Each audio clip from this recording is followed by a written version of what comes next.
3, and 4. Coach, whenever you're ready. Thank you. Yeah, I mean, today obviously sucked, and I don't want to overly dwell on how poorly we played in the game today. When big picture, we have a group of seniors and a group of players that they deserved a better finish than this, and so that's really the most disappointing thing. More disappointing than 7 errors and too many free passes and all the stuff. It's just you got guys like Dom Listi and Andrew Ciufo and Josh Pano and Lucas Malstead and Reed Garris and all of our seniors that have just poured their hearts out for this team to win 45 games, sweep South Carolina, and we did even though we didn't come close to reaching our goals here in the month of June. There were some things that we'll look back on and say there were some positives to take away from this season.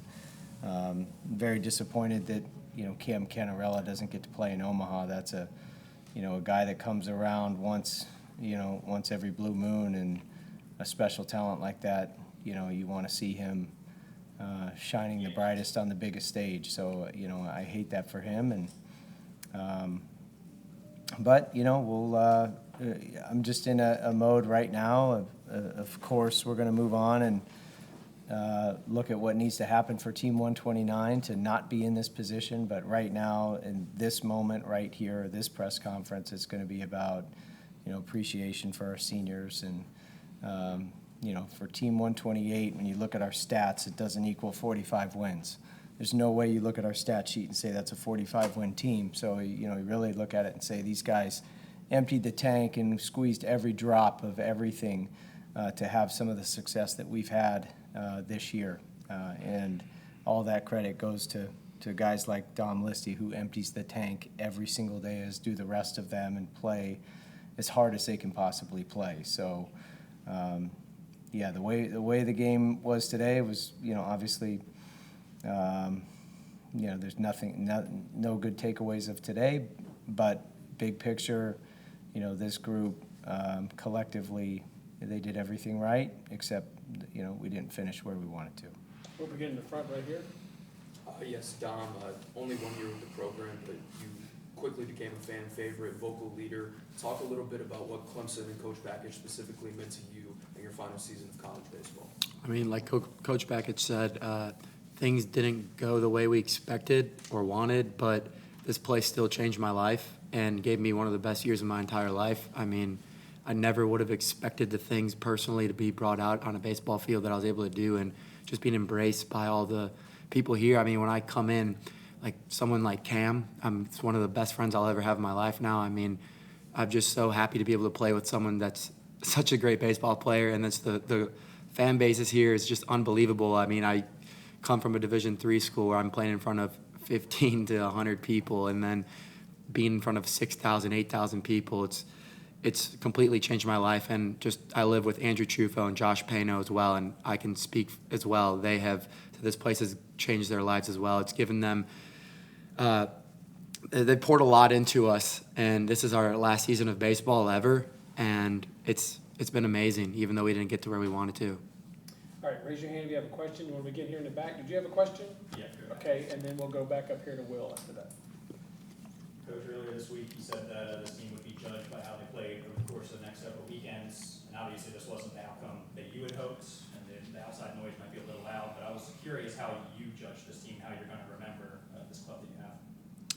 Yeah, I'd say, it's a team that overachieved to get to 45 wins, and a team that was very consistent with their work ethic and just the intangibles that they brought from starting day one in the fall until the very end. There was never a question of effort.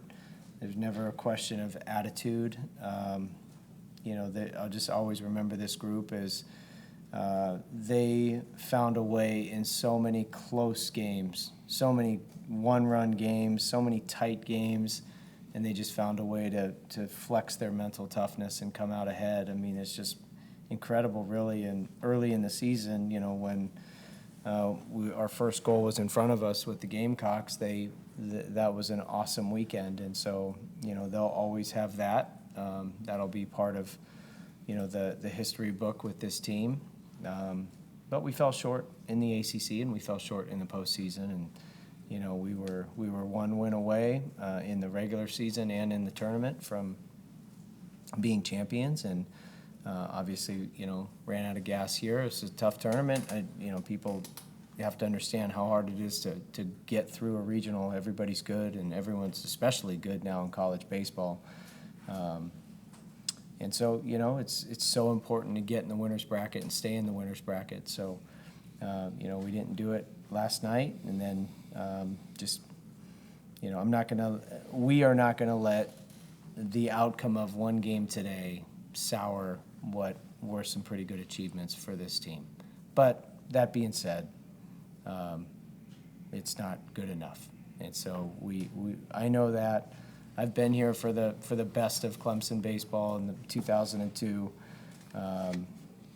and have experienced coming so close, playing for a national championship, and it feels exactly like this. There's only one team truly happy at the end, and so you remember what this feels like, and you also remember what it feels like to go to Omaha too, and so you're playing with a chip and training with a motivation to not feel like this, but also to taste what it's like to experience the best of college baseball. And ultimately, that's the disappointing thing.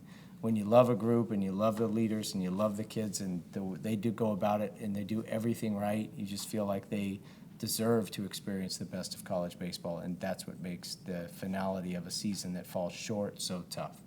Let's go to the second row, and then we'll go to the front row. Yeah, I just want to ask you, in that, I think Cam's last at bat, he got the standing ovation that he got from the Clemson fans. Your thoughts on how they appreciated him, and then also, Dom and also Andrew as well when they came up to the plate. Yeah, I mean, the fans are awesome. I mean, we have one of the most passionate fan bases. So, when you have a very passionate fan base, you know what you're going to get. They have high expectations, as do we. And I think all of them appreciate what they've seen out of Cannarella the last 3 years. They understand. Some of them have been here since Coach Wilhelm was here, and they've seen some star players come through this program, and they recognize that for the last 3 years, they've witnessed one of the best center fielders in the history of college baseball, if not the best. And so I appreciate them showing their appreciation for Cam. And then I think they recognize that Dom Listi, Andrew Ciufo, those were great additions to our team. And those guys, Dom Listi gets on base over 50% of the time. Like, that's just insane. And Andrew Ciufo has just played lights out shortstop all year long, and he really has surged offensively here as of late. And so, I think everybody appreciates when you get guys that come in here and and contribute to help Clemson. We experienced that last year with some of the grad transfers, and we got it this year with some of them as well. All right, we'll stay in the front right here, actually. It looked like you grouped the whole team together. I think it was after the sixth. What was kind of the gist of the message there? The gist of it was we may lose the game, but there's a way, how we're losing is unacceptable. And so it was more, we may lose and that's fine, but we're gonna compete and play to a standard these last 3 innings, regardless of the score, regardless of the outcome, because we're not going out like this. And we did. We went out like that. It's a lopsided score with a lot of sloppy play, but the final 3 innings were at least a little bit more competitive, even though it was far from being enough. Erik, I understand it's just coming off this game, but big picture, is there any common thread of the last 3 years that you feel like has kept this team from getting to that final Omaha stuff? I just think it's hard to get to Omaha. Like, people don't realize how hard it is to actually go, and you have to work your ass off every day. Omaha is a lifestyle as much as it is a destination, and you just cannot leave anything short. And so you just hope that you work so hard that you get the opportunity to earn your way there and get hot when it means the most, and somehow find your way there. This team's going to go. it's going. Clemson baseball will be back in Omaha. That's going to happen. And, you know, but in the same breath, you have to earn it every day. You have to earn it in August and September and in October and every single day, because how you get there, there's so many different ways to get there. You know, but it's going to happen with this team. But we are always going to do what we need to do to make sure that we're not leaving anything on the table and recruiting the very best players and developing them to our max potential. Let's go to the back, Mr. Kornblue. Hey, in Kentucky, their speed and their ability to get hit, you know, took a lot of pitches to the body, you know, get batters. They did that all season long. They forced teams into errors.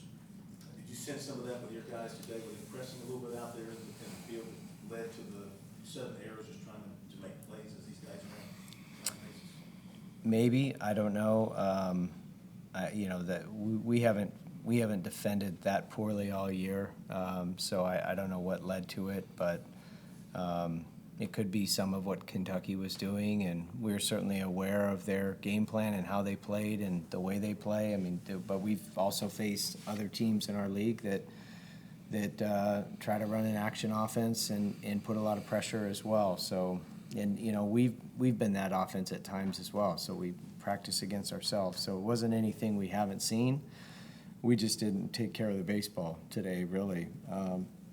So it could be, you know, it could be a little bit of a carryover from last night's disappointment. I don't know. I would like to think that that's not the case, but it certainly looked like we were not sharp out there today. And ultimately, as the coach, you know, that's on me. I have to point the thumb on that one. The guys, you know, weren't you know, we didn't play well enough to win. And as a coaching unit, we have to get our guys, put them in the best spot to win ball games and be prepared to do so. But you know, the way this regional went certainly stings, and you know, I'm sure we will dissect it from every angle and make sure that we're doing everything in our power not to feel like this, because we hear it, we know it, we see it. Clemson baseball hasn't been to Omaha since 2010. We got it. We know. We're very aware, and we're going to do everything in our power to get there. Let's go to the back to the cameras here. Yeah, Dom, from your perspective, what do you think led to the uncharacteristic play on defense, and then what are you guys telling each other in those moments to try and turn that momentum around and get back to your usual selves out there? I think sometimes you just got to chalk it up to being a bit of an anomaly. I mean, I truly don't think that anything Kentucky did push us into feeling, as the last reporter presumed. I don't believe that's what occurred. I think we just kind of had a bit of an anomaly today, and it happened to be at arguably the worst part of the season to do that. And we're just trying to get ourselves back to the standard that we have, is which Coach Bakich said. I mean, we've played pretty good defense the entire year for people that have watched us. So we're just trying to get back to that. Sadly, we just weren't playing to our standard today. All right, we have time for 2 more. We'll go here in the front, and then we'll wrap it up at Will. Coach Bakich, can you talk a little bit about the injury crisis with the pitching staff this year, how it impacted the team, and how you guys were able to overcome all that adversity with a lot of injuries to key arms and still win 45 games? Yeah, I mean, you know, I don't know if we overcame it because, you know, once we kind of hit a certain point, there was a distinct drop-off, and then we had a lot of lopsided innings, big innings, and but I'll tell you what we never did and still won't do, and that's make excuses.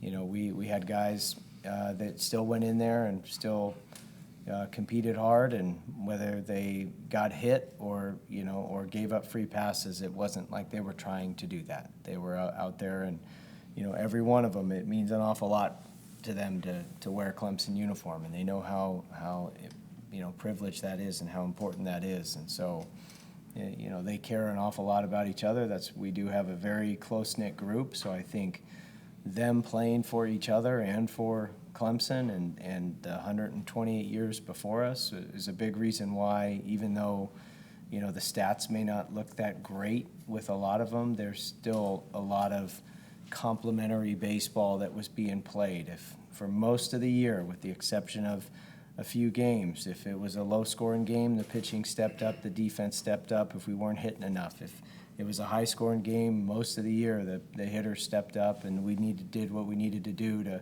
win the high-scoring game. And then you look at all the close games, where we have a lot of injuries, but everybody has injuries, and we still found a way. So we imperfect season, but these guys banded together, and I would attribute I would say the injuries, if nothing else, created a sense of tightening the circle, knowing they have to pick each other up, and the next guy needs to step into that role. All right, Will? Yeah, Erik, just want to ask, you got to turn the page now. How long before you turn the page to next year? And then what's some things you got to look for to, to try to, like you said, to get to Omaha? What do you guys got to do to get there? Well, as you guys all know, we're recruiting like 5 classes at a time, right? So we've got, our eye on freshmen in high school all the way to everyone that's already in the portal looking at, guys coming in this summer for next year's team.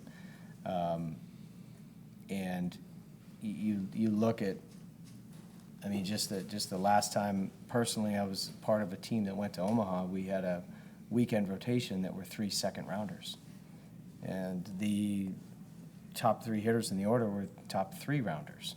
So it takes good players. Got to have good players. And those guys didn't come into college as that. They developed into that. And so that was always our niche was player development. So this is a place where you can get anyone, any high school kid, any portal player, everyone should want to come to Clemson. And that's exactly so while we have an idea of, recruiting 5 classes at once, we also are always doing a needs assessment, actually weekly, with our staff. We meet every Monday morning at 9 a.m., and we are doing a constant needs assessment of what do we need to do to not only position our team that week for success, but then big picture, we've got multiple depth charts and multiple years out. So I do know this, pitching covers up a lot of things. The postseason recipe has always been and will always be pitching, defense, and timely hitting. And so, looking around the country and seeing what some of the bullpen weapons look like, and we had 2 pretty special ones there for a long time with Garris and Malstad. And then Garris getting hurt, and us using Malstad as often as we did, he was lights out for a long, long time. So having more guys that can just shut it down is going to be important for us in that regard. And then having guys that can change a game with one swing. Guys who are explosive that can impact the ball and change the game with one swing, and guys who are explosive who can change the game because it's if they get on first base, they're really on third base. Or they can score from, they can go first to third and score from second. So it's just having those explosive, fast twitch players. There's not a minimum height and weight requirement, but there is, having explosive, powerful players. I don't mean power, how far you can hit it. I mean powerful bodies. Will be something that we'll work very hard to create within our program, but also attract to bring into the program. So we'll do the full needs assessment again. We're always looking at it, but the actual roster breakdown for Team 129 that'll happen today, and we'll do our final exit meeting with this Team 128 tomorrow, and so I don't want to desensitize. You got a guy who's played in 266 straight baseball games. He's 6 years of college baseball. He's never missed a start. So I don't want to overlook our seniors who have poured their hearts and souls into college baseball, but at the same time, I have a responsibility to Clemson and making sure that we return to Omaha and do whatever it takes to get there. Thank you, Jim.